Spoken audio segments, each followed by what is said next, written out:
하나님의 말씀 로마서 15장 말씀입니다. 15장 12절에서 13절까지 말씀.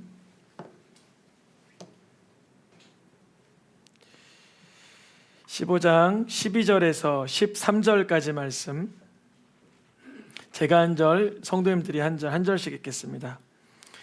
또 이사야가 이르되 이새의 뿔이 곧 열방을 다스리기 위하여 일어나시는 이가 있으리니 열방이 그에게 소망을 두리라 하였느니라. 소망의 하나님이 모든 기쁨과 평강을 믿음 안에서 너희에게 충만하게 하사 성령의 능력으로 소망이 넘치게 하시기를 원하노라. 아멘. 오직 성령으로 충만함을 받으라, 이 주제로 한 달 동안 말씀을 전하고 있습니다. 성령으로 충만함을 받으라. 오늘 본문 말씀을 보니까 누가 등장하냐면 이사야가 등장합니다.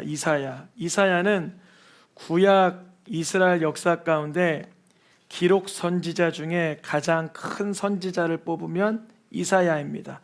물론 엘리야가 선지자의 대명사이긴 하지만 엘리야는 기록 선지자가 아니죠. 기록한 성경의 책의 분량을 가지고 있는 선지자 이사야, 가장 큰 선지자를 뽑는다면 바로 이 이사야입니다. 이사야가 언제 활약했냐면 히스기야 왕이 활약했을 때 이사야가 활약했으니까, 이때 언제일까요? 예수님이 부활 승천하시고 나서 사도 바울이 로마서를 쓰고 있은 때로부터는 거의 한 800년 전 이야기입니다.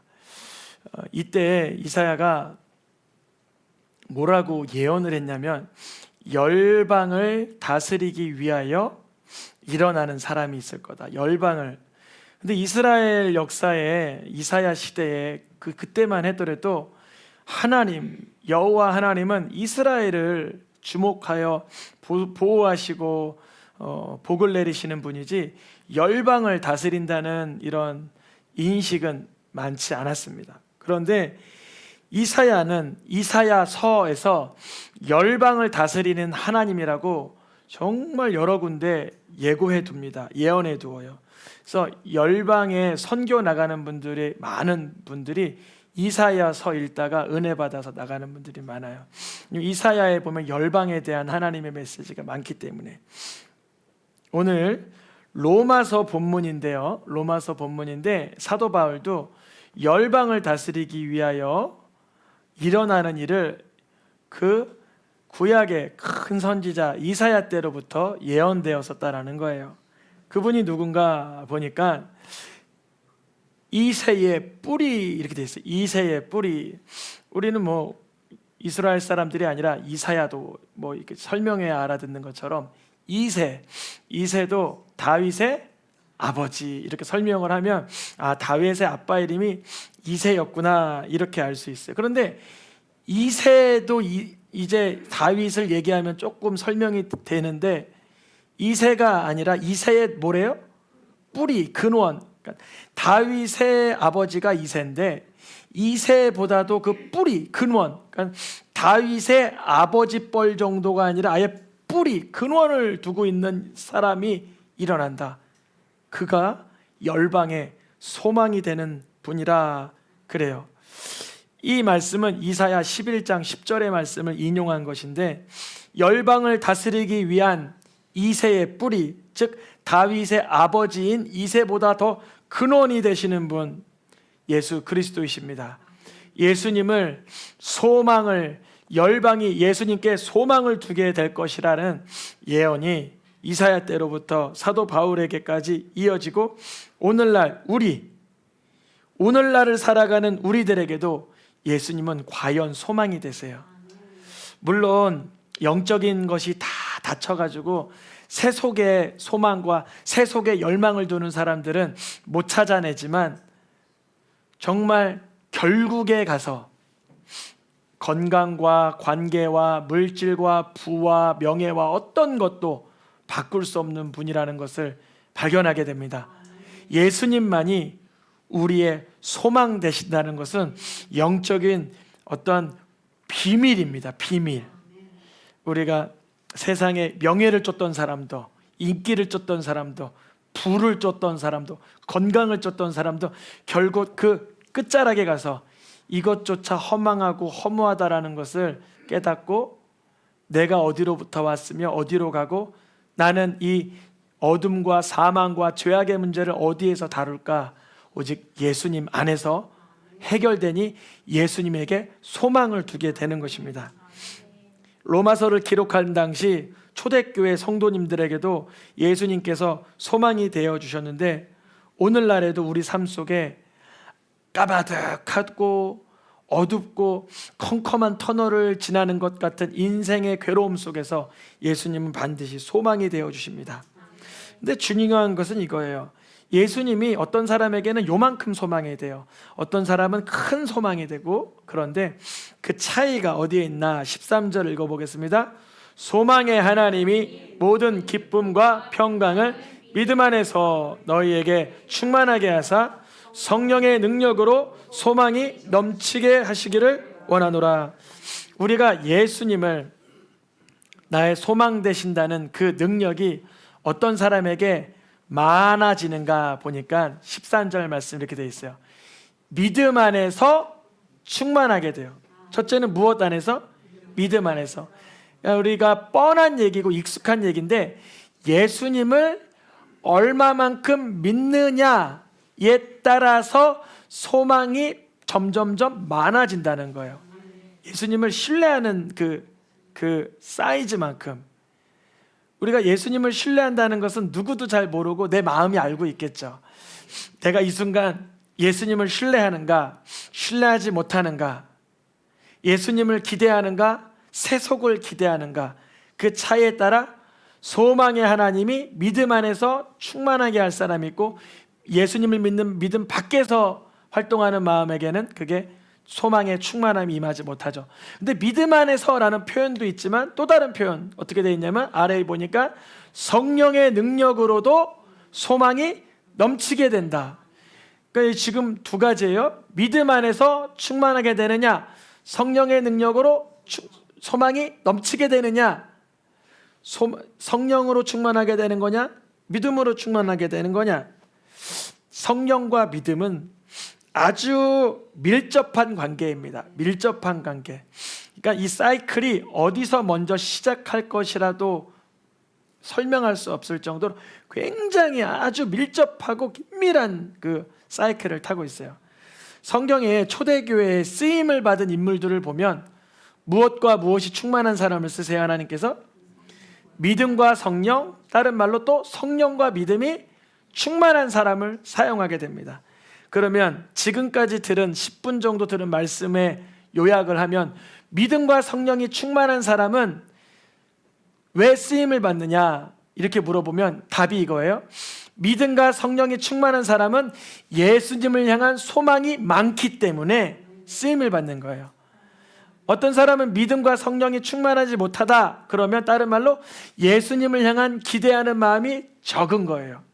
그러니까 왜 초대교회 사람들 중에 믿음과 성령이 충만한 사람을 쓰냐면 예수님을 믿는 믿음이 많은 사람이 그 사람이 일꾼으로 쓰이면 예수님을 향한 믿음이 많기 때문에 소망할 이루어질 일들이 많고, 성령이 충만한 사람도 예수님을 바라보는 사람 마음이 많으니 예수님으로 인하여 비전과 꿈이 이루어지는 거예요. 그래서 믿음과 성령이 충만한 사람을 찾는 거예요. 믿음과 성령이 충만한 사람은 예수님을 믿는 믿음으로 소망이 충만한 상태이기 때문에 이러한 사람들을 찾아 쓰시는 것입니다. 그러니까 우리가 하나님께 쓰임 받으려면 이렇게 하면 돼요. 하나님, 내가 예수님을 더 신뢰를 많이 하게 해주세요. 예수님을 신뢰를 깊은 곳까지 예수님을 깊이 신뢰하게 해주세요. 그리고 성령으로 충만하게 되게 해주세요. 이렇게 기도하면 그 사람은 소망이 충만한 사람이 되어서 쓰임을 받습니다. 성령과 믿음은 매우 밀접한 관계인데 성령을 받게 되는 과정을 갈라디아에서는 이렇게 말해요. 성령을 받게 되는 과정을 뭐라고 말하냐면 노란 글씨 읽어보겠습니다. 성령을 받은 것이 듣고 믿음으로냐? 성령을 주시고 능력을 행하시는 일이 듣고 믿음으로냐? 왜 노란 것만 따로 읽었냐면 이게 답이기 때문에 그래요. 성령을 우리가 받게 되는 것이 어떻게 하면 성령을 많이 받게 돼요? 듣고 믿음. 그 듣는 건 못 듣는 거죠. 하나님의 말씀, 다른 말로 복음. 하나님의 말씀, 복음, 그리스도의 말씀을 듣고 그것을 계속 신뢰하는 거예요. 그러면 내가 하나님의 말씀을 신뢰하겠다는 그 의욕과 의지와 자유, 내 안에 그런 의견과 내 안에 그런 마음만 가진 것뿐인데, 성령이 찾아오셔서 우리의 듣고 믿음을 유지하려는 그 생각과 자세 가운데 성령이 임하신다, 이 뜻입니다. 우리가 물론 율법을, 하나님의 말씀을 들을 때 다 이행할 수 없어요. 우리가 얼마나 부족하고 연약합니까? 실수가 많고 어리석고 참 고장난 인생인데, 그래도 하나님의 말씀을 듣고 또다시금 주님의 말씀이 능력 있습니다. 하나님의 말씀대로 사는 것이 복됩니다. 주님의 말씀대로 살겠습니다. 하나님 앞에 신뢰하고 의지하고 하나님을 기대하고 바라보고 믿는 믿음 가운데 성령이 임하시는 거예요. 그러면 성령이 임하시기 위해선 우리가 믿어야 되겠네. 내가 열심히 말씀을 믿는다고 믿습니다 해야 되겠네. 근데 성경의 다른 쪽에서는 반대적인 표현도 있어요. 노란 글씨 읽어보겠습니다. 같은 성령으로 믿음을 따라. 즉 무슨 말이냐면, 어떤 사람에게는 성령님이 뭘 주신다는 거예요? 믿음을 주신다는 거예요. 성령으로 인하여 믿음을 따라갈 수 있다는 거예요. 즉 여기서는 믿음이 있어야 성령 받는다 그러고, 여기서는 성령이 계셔야 믿음을 주신다는 거고, 어떤 걸까요? 이게 그러니까 어떤 것이 먼저다 할 것 없이 굉장히 빠른 사이클로 돌아가는 밀접한 관계라는 거예요. 그러니까 우리 마음 가운데 말씀을 보는데 나도 알지 못하게 믿음이 막 부풀어 오르면서 말씀이 쫙 내 속에 빨려 들어오는 것 같아요. 그러면 그 믿음을 따라 성령의 역사가 계속 진행될 수 있도록 순종하며 말씀 보고 기도하면 아주 복되는 것이죠. 주님께서 우리에게 믿음을 주시기 위해서 성령의 어떠한 엔진 같은 어떤 활력 있는 능력으로 우리의 믿음을 다시 한번 뜨겁게 해주십니다. 또한 성령을 간구할 때 다시 또 그 성령께서 또 믿음을 주시고, 우리가 또 믿음을 가질 때 성령이 또 찾아오시고, 이게 계속 밀접하게 연동되어서 움직이는 거죠. 성령의 역사와 믿음의 순종, 우리의 믿는 결단과 성령의 역사는 아주 밀접하게 연동됩니다. 그러면 우리의 믿음, 성령의 역사가 궁극적으로 지향하는 목표는 어디일까요? 성경의 여러 군데 성령과 믿음의 역사를 어떻게 귀결시키느냐, 두 군데만 읽고 마치겠습니다. 먼저 노란 글씨만 읽겠습니다. 시작. 성령의 거룩하게 하심과 진리를 믿음으로. 우리가 성령이 우리를 이 세상으로부터 구별되도록, 우리가 이 세상으로부터 깨끗 하나님의 자녀된 자로서 부름받은 것을 인쳐주심으로 하시는 역사와, 우리가 하나님의 말씀 진리를 믿는 이 믿음으로 인하여 결국 어디까지 나아가는 거예요? 주 예수 그리스도의 영광을 추구하는 삶으로 나아가는 거예요. 그러니까 성령의 역사, 믿음의 역사, 성령의 역동하심, 믿음의 순종은 결국 예수님을 그리스도로 바라보는 그 믿음 가운데로 지향하고 있는 것입니다. 유다서에서도 읽어보겠습니다. 노란 글씨만. 믿음 위에 자신을 세우며 성령으로 기도하며. 그러니까 믿음 위에 자신을 세운다는 것은 뭐냐면, 말씀을 신뢰하고 하나님을 인정하고 예수님이 나의 그리스도라는 그 믿음 위에 자신을 세워나가는 거죠. 그런데 기도하면서 나의 육신의 말로 기도하다가 성령의 역사를 통하여 방언으로 기도하다가 성령의 깨닫게 하심으로 다양한 열방을 위해서 중보하다가 성령의 역사로 기도하고 자신을 믿음 위에 세워가는 이 모든 것이 어디로 귀결돼요? 우리 주 예수 그리스도의 긍휼을 체험하기까지 나아가는 거예요. 유다서 1장 20절에서 21절의 이어짐, 방금 읽었던 데살로니가후서 2장 13절에서 14절 이어짐, 이 모든 것은 다 성령의 역사와 말씀, 하나님을 경외하고 믿는 믿음은 예수님의 긍휼과 예수님의 영광까지 나아가는 것입니다. 우리가 오늘 이사야 선지자를 통해서 열방의 소망 되신 예수님, 믿음과 성령 가운데서 충만하게 소망이 되어 주신다, 이렇게 잠깐 전해 들었는데, 성령님께서는 믿음을 통하여 우리에게 어떤 믿음을 결국 주길 원하시는 거냐면, 예수님이 나의 완전한 구세주가 되어 내가 할 수 없는 모든 불가항력적인 모든 사건 가운데 예수님이 왕 되시고 대장 되심을 발견케 하시길 원하십니다. 우리가 이 시간 함께 찬양하며 기도할 때 예수님이 나의 구주 되시는 역사가, 믿음을 주시는 성령의 역사로 인해서 더욱더 풍성케 되기를 축복합니다. 우리 이 시간 찬양하며 기도하겠습니다.